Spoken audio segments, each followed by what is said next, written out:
The drug মাস্টারের নতুন আরেকটি ভিডিওতে আপনাদের স্বাগত। আজকের ভিডিওতে আমরা কোষ্ঠকাঠিন্যের সমাধানের কিছু ঔষধের আনবক্সিং করব। চলুন শুরু করা যাক। কোষ্ঠকাঠিন্য কিন্তু বাংলাদেশের একটি সাধারণ সমস্যা, কিন্তু এই সমস্যায় যারা আক্রান্ত তারা জানে যে এটা কী ধরনের সমস্যা। তাই আমরা অনেকেই চাই যে ন্যাচারাল কিছু খেয়ে কোষ্ঠকাঠিন্যের সমাধান করতে। সেজন্য আপনারা অনেকেই আছেন যারা দোকানে গিয়ে ফার্মেসিতে গিয়ে দোকানদারকে বলেন ভালো একটি ভুসি দিতে। সেক্ষেত্রে দেখা গেছে যে দোকানদার তার যেটা বেছে লাভ হবে সেটা আপনাকে ধরিয়ে দেয়। সেই ধোঁকা থেকে বাঁচার জন্য আপনারা ভিডিওতে দেখানো যে ইসবগুলের ভুসি সমৃদ্ধ পাউডারগুলো রয়েছে সেগুলো গ্রহণ করতে পারেন বা রেজিস্ট্রিকৃত ডাক্তারের পরামর্শ নিতে পারেন।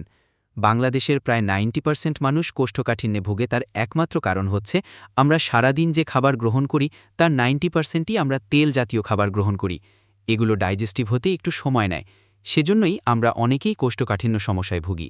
তবে এই সমস্যাকে আপনারা অত জটিল ভাববেন না, কারণ আমি তো আছি আপনাদের পাশে।